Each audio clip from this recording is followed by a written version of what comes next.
Dita Utami dari kelompok 2. Saya akan memaparkan hasil diskusi kami tentang proposal perencanaan program PR, yaitu program kami adalah sosialisasi hidup bersih dan sehat di kalangan masyarakat guna mencegah penyebaran virus COVID-19. Di sini saya akan menjelaskan tentang analisis situasi. Pada saat ini, masyarakat dunia sedang dihadapi dengan adanya pandemi COVID-19 atau Corona. Pandemi COVID-19 ini di Indonesia sendiri terus mengalami peningkatan kasus. Sebaran virus COVID-19 juga mengalami penambahan daerah. Selain di daerah Jabodetabek, terjadi penambahan sebaran pada daerah Kalimantan, Maluku, dan Papua, sehingga saat ini pandemi COVID-19 sudah menjangkiti lebih dari 20 provinsi di Indonesia.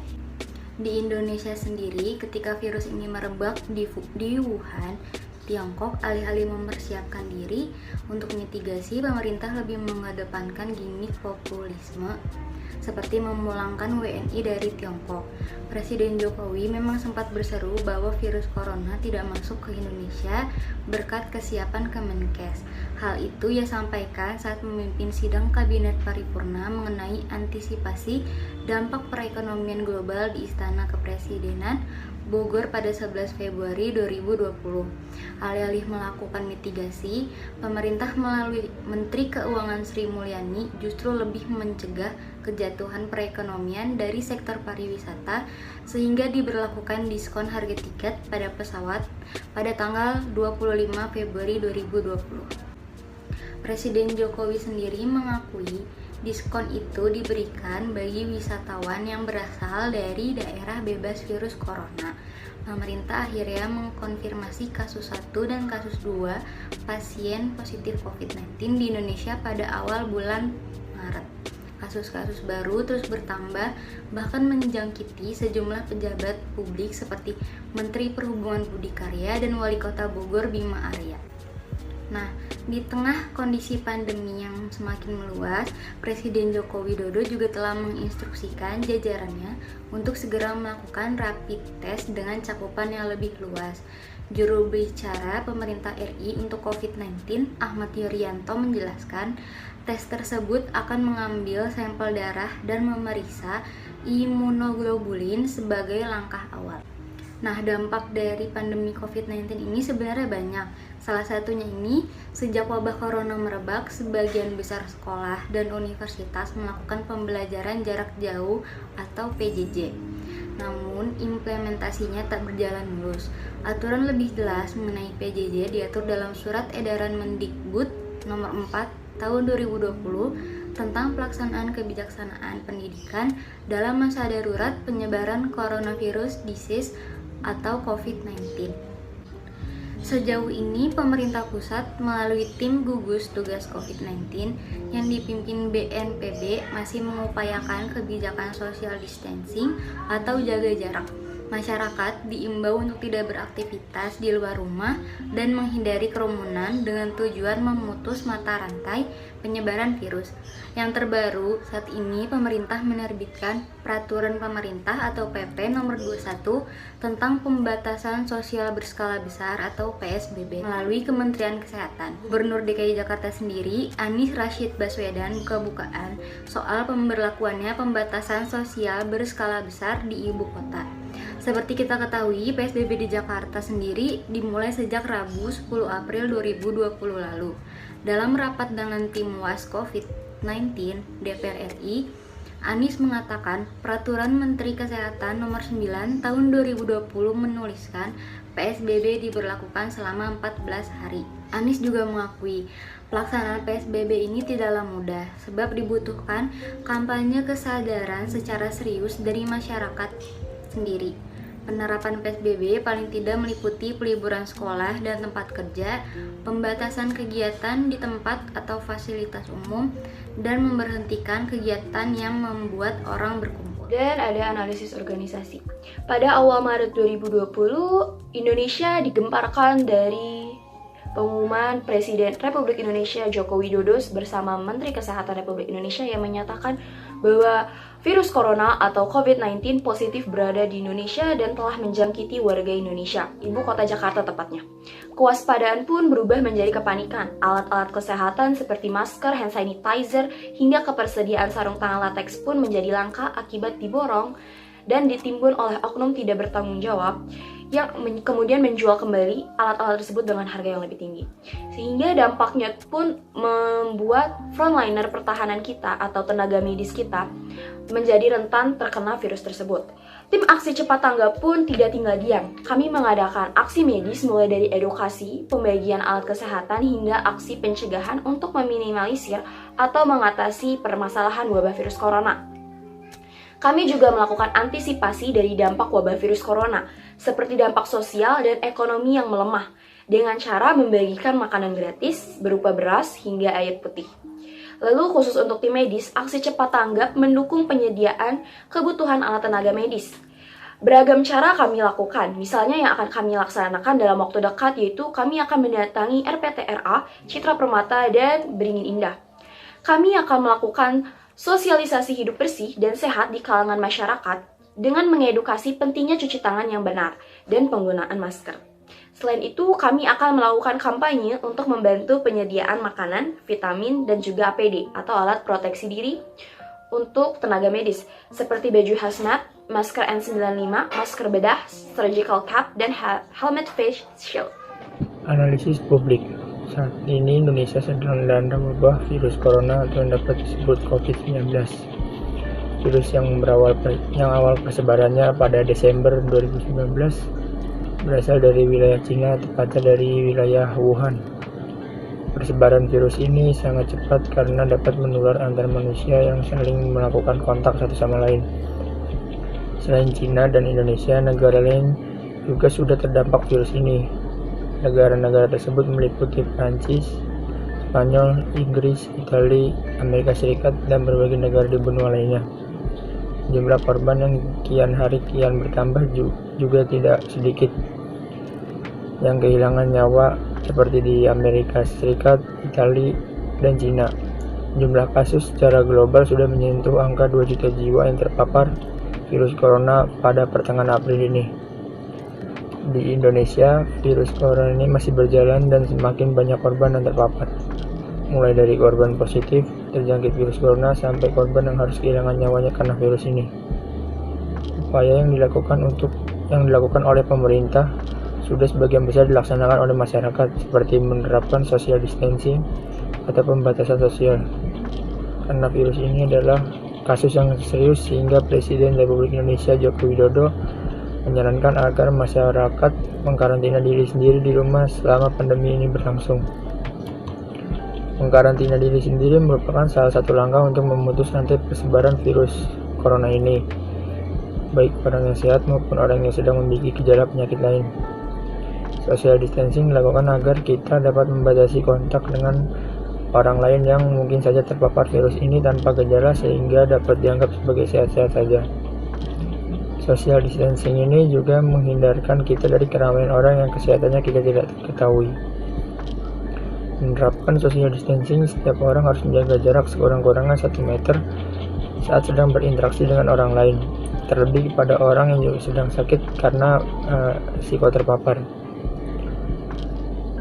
Social distancing yang umumnya dilakukan seperti bekerja di rumah, baik dalam jaringan maupun tidak, belajar di rumah secara online maupun mandiri, bagi pelajar dan mahasiswa, melakukan pertemuan atau rapat menggunakan media sosial dalam berkomunikasinya atau video call, telepon grup, dan menunda setiap acara yang sudah direncanakan sebelumnya.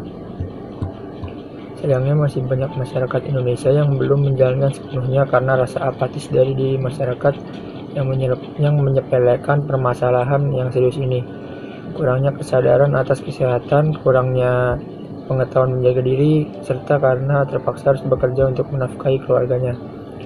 Maka dari itu, pemerintah menerapkan social distancing ini bukan tanpa alasan, melainkan agar aktivitas masyarakat yang biasanya dilakukan agar cepat pulih dan aman.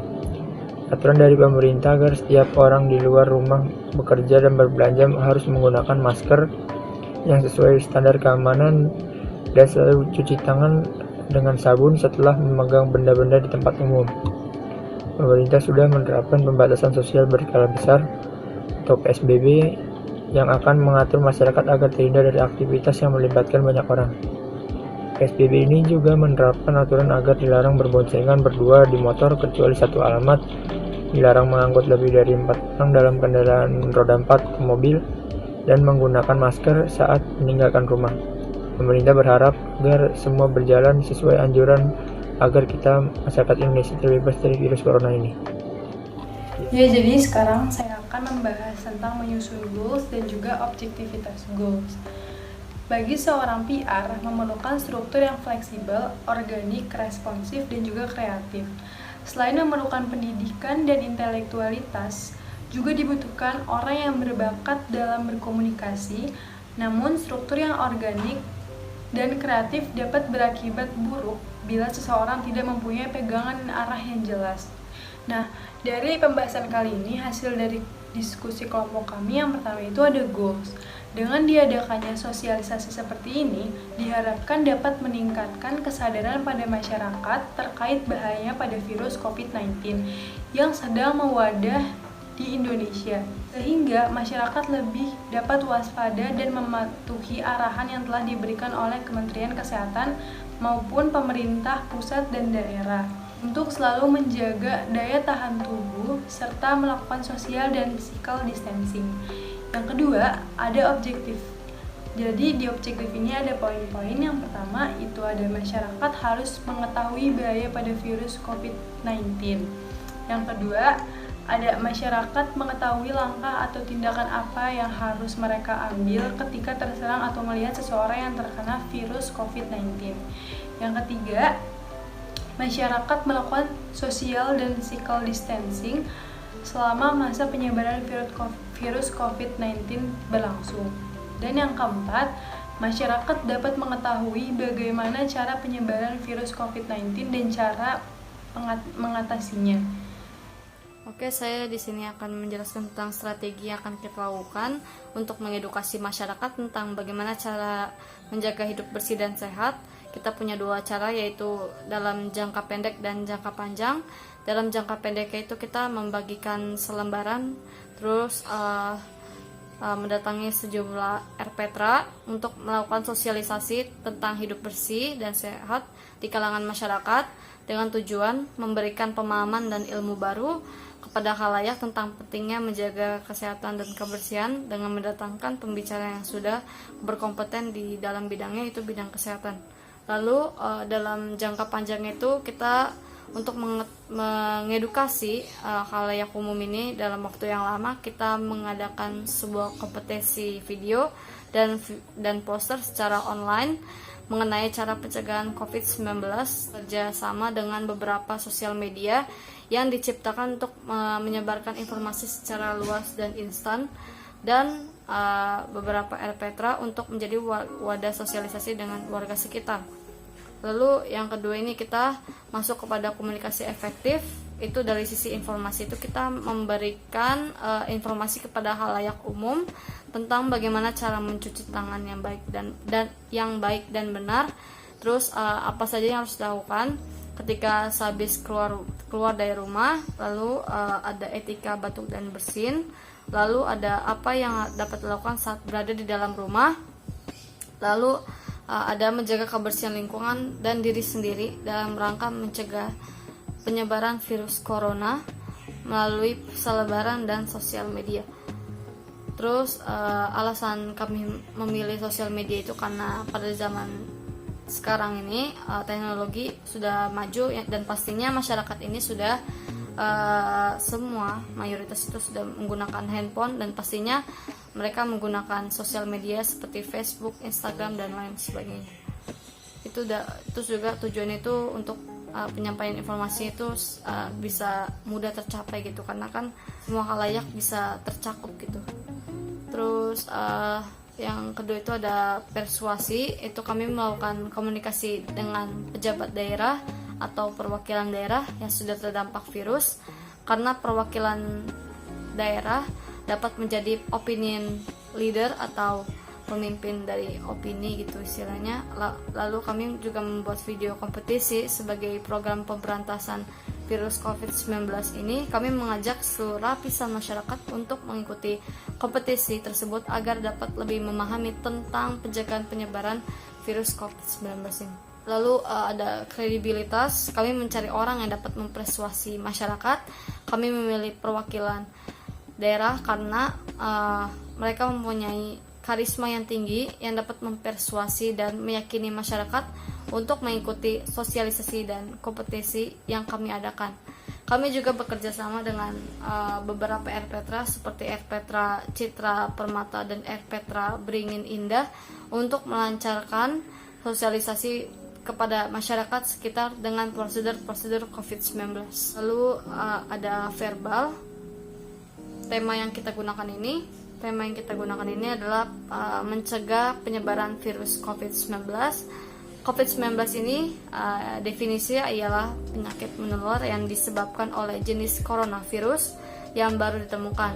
Ini merupakan virus baru dan penyakit yang sebelumnya tidak dikenal sebelum terjadi wabah di Wuhan, Tiongkok pada bulan Desember 2019. Orang dapat tertular COVID-19 dari orang lain yang terjangkit virus ini.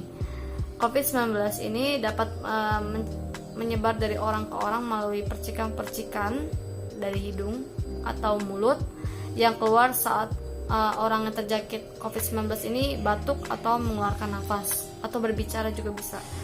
Lalu percikan-percikan ini kemudian jatuh ke benda-benda dan permukaan-permukaan di sekitar. Orang yang menyentuh benda atau permukaan tersebut lalu menyentuh bagian mata, hidung, dan mulutnya dapat terjangkit COVID-19. Penularan COVID-19 juga dapat terjadi jika orang menghirup percikan yang keluar dari batuk atau napas orang yang terjangkit virus COVID-19 ini. Oleh karena itu, penting bagi kita untuk mengetahui bagaimana cara mencegah penyebaran dari virus COVID-19 ini. Dengan kita meningkatkan pengetahuan tentang pencegahannya, kita dapat tahu bagaimana cara meminimalisir penularan virus tersebut dan memutus mata rantai penularannya. Untuk taktik kampanye komunikasi, sasarannya adalah masyarakat dan menggunakan publicity poster. Ada special event yaitu pembagian hand sanitizer dan masker kain. Media promosi yang kami gunakan adalah sosial media dan materi publikasinya ada sebagai berikut. Judul kampanye adalah Hidup Bersih dan Sehat di Masyarakat untuk Mencegah Penyebaran COVID-19.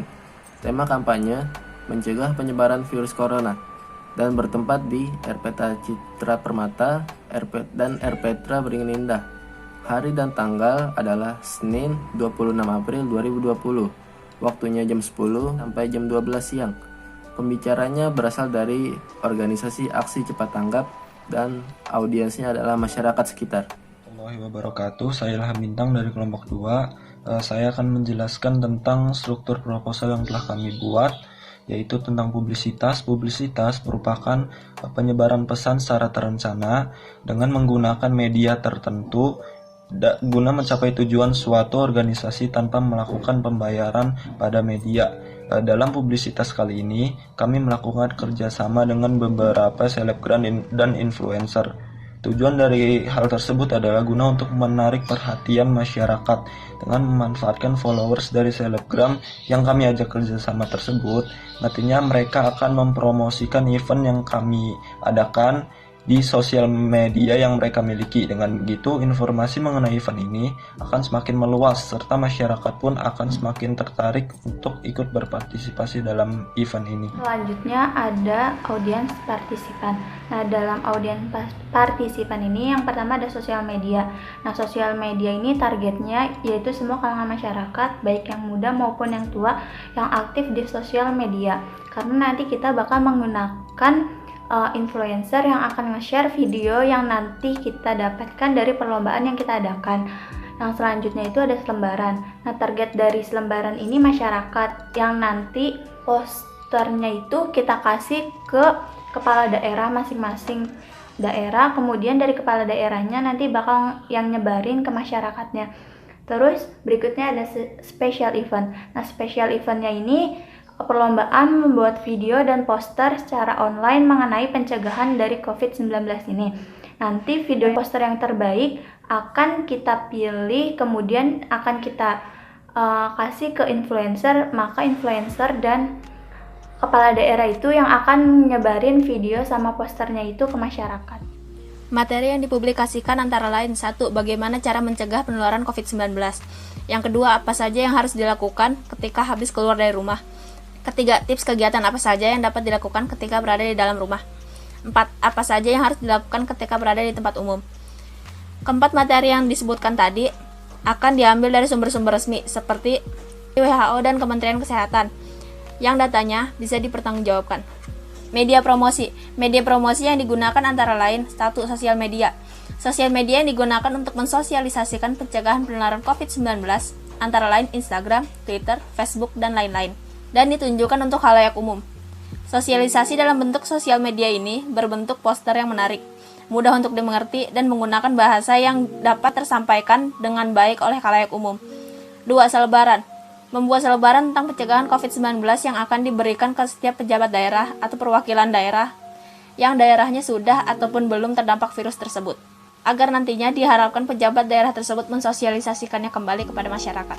Nah, selain itu, proposal juga membutuhkan yang namanya budgeting, atau dengan tujuan sebagai pedoman kerja dan memberikan arah serta sekaligus memberikan tugas dan target-target yang harus dicapai oleh pembuat proposal dalam jangka waktu tertentu yang akan datang.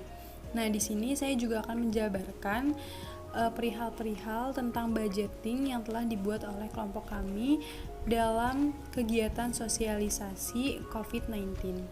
Yang pertama itu ada bidang production dan cost yang terdiri dari biaya internet dengan kuantiti 2 bulan yang nominal harganya perkiraan itu 2 juta.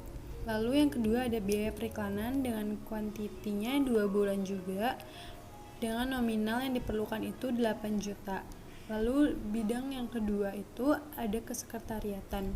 Di sini kami membutuhkan kop surat, amplop, alat tulis dengan nominal harga 100.000. Yang kedua ada penggandaan untuk proposal dengan kuantiti 8 buah dan memerlukan biaya 250.000. Selanjutnya yang ketiga itu ada fotokopi dengan memerlukan biaya 35.000. Jadi total pengeluaran yang akan kami butuhkan dalam sosialisasi ini kiranya 10.385.000. Terima kasih.